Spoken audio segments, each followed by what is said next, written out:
Hello everyone and welcome to कर लो बात। As you know, कर लो बात is our quest to ease difficult topics of law for you। तो आपको पता ही है कि कर लो बात सीजन 3 में हमारी भारतीय न्याय संहिता पर पूरी वीडियो सीरीज चल रही है। ठीक है, तो आज का लेक्चर क्या है हमारा, आज की वीडियो हमारी फोकस करेगी ऑर्गेनाइज्ड क्राइम के ऊपर। ठीक है, अब देखो कर क्या रहे हैं, अभी अपन आगे आने वाली कुछ वीडियोस में ना what will be our focus, we will discuss all the new crimes that has been introduced in the Bharatiya Nyaya संहिता। तो आज की वीडियो इंपॉर्टेंट कैसे है कि आज की वीडियो में अपन ने ऑर्गेनाइज्ड क्राइम को लिया है। पुरानी आईपीसी में अभी तक ऑर्गेनाइज्ड क्राइम जैसी कोई बात कहीं पर की नहीं गई थी, तो भारतीय न्याय संहिता में ये ऑर्गेनाइज्ड क्राइम है ना, ये नया इंट्रोड्यूस्ड है। तो अभी मैं जितने भी नए क्राइम हैं, जितने भी इंट्रोड्यूस्ड हुए हैं, उन सब पे एक एक करके वीडियोस लेकर के आऊंगा, है ना। तो उसी सीरीज में पहली वीडियो अपनी ये है। तो चलिए, तो सबसे पहले अपन देखते हैं कि ऑर्गेनाइज्ड क्राइम आफ्टर ऑल है क्या। तो देखो, बात तो ऑर्गेनाइज्ड क्राइम की हो रही है, यानी वो क्राइम जो ऑर्गेनाइज्ड वे में कर रहे हैं। तो ऑर्गेनाइज्ड वे में करने का मतलब क्या होता है, जैसे कि उसमें ग्रुप ऑफ पीपल टुगेदर, है ना, एक साथ मिलकर ऑर्गेनाइज्ड वे में करते हैं। तो इसी चीज को अपन जरा डेफिनेशन में देखते हैं और एक इस ऑफेंस के वो पनिशमेंट देख लेंगे, कितना पनिशमेंट इसमें दे रहे हैं। तो देखो, any continuous unlawful activity including kidnapping, robbery, vehicle theft, extortion, land grabbing, contract killing, economic offenses, cyber crimes। तो पहले तो ऑफेंसेस बताए कौन कौन से। किडनैपिंग हम समझते ही हैं, रॉबरी हमें पता ही है, व्हीकल थेफ्ट है ना, एक्सटॉर्शन, लैंड ग्रैबिंग जमीनों को हथियाना, कॉन्ट्रैक्ट किलिंग कॉन्ट्रैक्ट लेकर मारना लोगों को, इकोनॉमिक ऑफेंसेस, मतलब कुछ भी उसमें हो ना, इकोनॉमिक ऑफेंसेस ऑफिस से रिलेटेड जितने मतलब पैसे को जो है उससे रिलेटेड जो ऑफेंसेस होंगे, साइबर क्राइम्स जो है जितने भी, हैविंग सीवियर कॉन्सिक्वेंसेस, जिनके की सीवियर कॉन्सिक्वेंसेस होंगे, ट्रैफिकिंग इन पीपल, तो ह्यूमन ट्रैफिकिंग होती है ना, उसकी बात हो रही है, ड्रग्स, इलिसिट गुड्स और service and weapons, human trafficking racket for prostitution, तो ह्यूमन ट्रैफिकिंग है स्पेशली फॉर प्रोस्टिट्यूशन, और ransom by the effort of the group of individuals acting in concert. तो जो अपन ने कहा था ना ऑर्गेनाइज्ड, देखो यहां पर बीएनएस ने इस बात को यहां लिखा है, effort of group of individuals acting in a concert. तो ग्रुप ऑफ इंडिविजुअल्स जो है ना वो एक कॉन्सर्ट में एक्ट कर रहे हैं, है ना, singly or jointly, either as a member of an organised crime syndicate or on behalf of such syndicate by use of violence, threat of violence. तो या इसमें क्या हो रहा है, ये सब तो ये कर ही रहे हैं, साथ में वॉयलेंस का यूज है और थ्रेट ऑफ वॉयलेंस, या धमका रहे हैं कि हम वॉयलेंस करेंगे, है ना, इंटिमिडेशन परेशान करना, कोवर्जन, है ना, कोवर्जन मतलब threat, corruption or related activities or other unlawful means to obtain direct or indirect material benefit including a financial benefit shall constitute organised crime. तो इनका कहना है कि जो भी इस तरीके की सारी एक्टिविटीज करेगा उसको हम क्या बोलेंगे, उसको हम बोलेंगे ऑर्गेनाइज्ड क्राइम। अब देखो, तो एक्सप्लेनेशन क्या है इसका ऑर्गेनाइज्ड क्राइम के पर्पस के लिए एक्सप्लेनेशन। तो सबसे पहले बेनिफिट क्या है, includes property, advantage, service, entertainment. तो जैसे फॉर एग्जांपल यहाँ पे बेनिफिट वर्ड यूज हो रहा है, तो बेनिफिट अगर कहीं भी आएगा तो बेनिफिट का मीनिंग क्या होगा, बेनिफिट का मतलब होगा आप अगर इसमें से ले क्या रहे हो, ऑर्गेनाइज क्राइम कर रहे हो, बदले में क्या ले रहे हो, जैसे अपन ने प्रॉपर्टी ले ली, कोई एडवांटेज ले लिया, सर्विस ले ली, entertainment, the use or access of property or facilities and did anything of the benefit to a person whether or not it has been inherit or tangible value, purpose or attitude. तो ठीक है, ये सारी चीजें वक्त आने पर कैसे इंटरप्रेट होंगी वो उस सिचुएशन पे डिपेंड करेगा। तो ये क्या हो रहा है, ये एक तरीके से डेफिनेशन क्लॉज, साथ में स्पेशल डेफिनेशंस दे रखी है।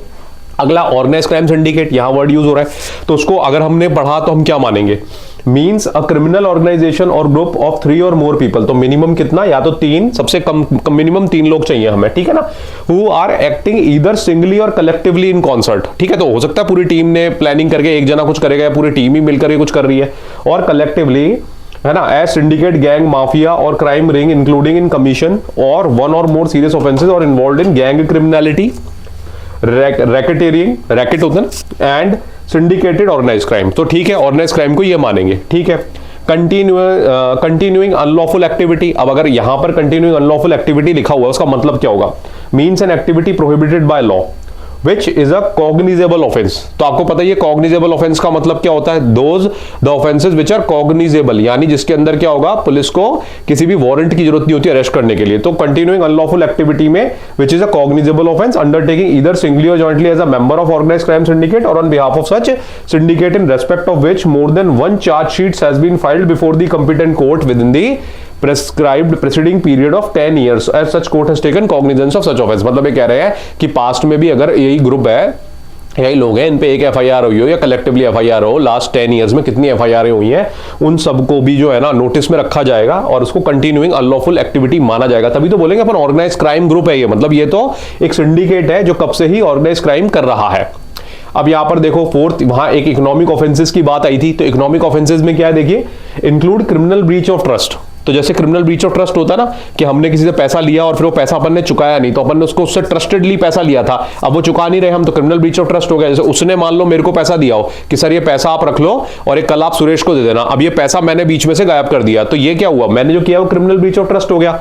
फोर्जरी है ना, गलत जाली नकली नोट छापना, सिक्के बनाना, काउंटर फीटिंग ऑफ करेंसी आ गया देखो, एंड वैल्यूएबल सिक्योरिटी। फोर्जरी में क्या होता है, करेंसी के अलावा भी बहुत कुछ फोर्ज करना, नकली मतलब बनाना चीजों को। Financial scams, running Ponzi schemes, ठीक है।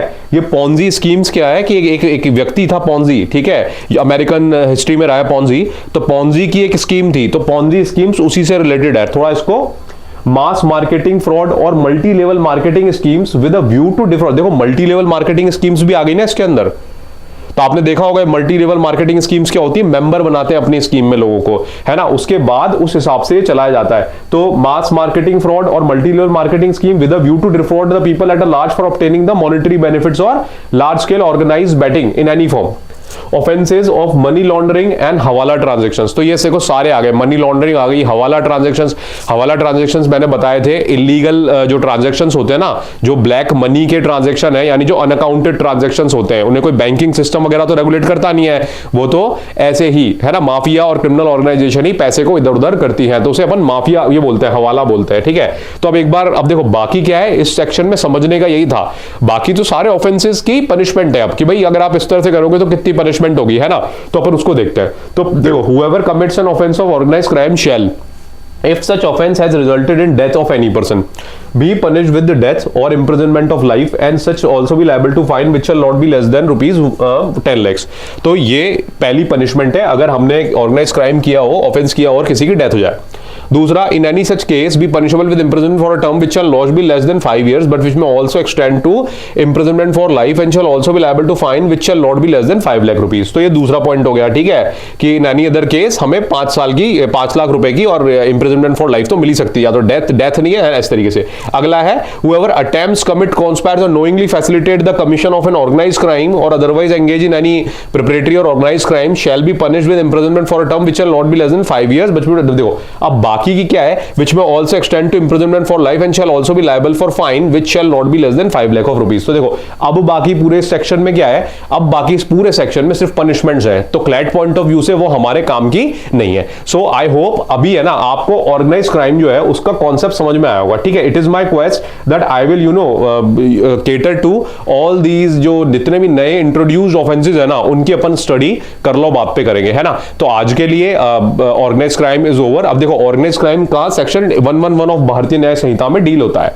चलिए ठीक है। सो अभी तो देखो ये एप्लीकेबल तो हुआ नहीं है भारतीय न्याय संहिता, मोस्ट प्रोबेबली देखते हैं कभी एप्लीकेबल होता है, पर meanwhile as a CLAT student हमारे लिए बहुत जरूरी है कि हम है ना इनकी भी स्टडी कर लें, इन सारे ऑफेंसेस की, चलिए ठीक है। So with this myself Sujay Dikshit signing off, thank you so much, see you again in another video of कर लो बात, थैंक यू।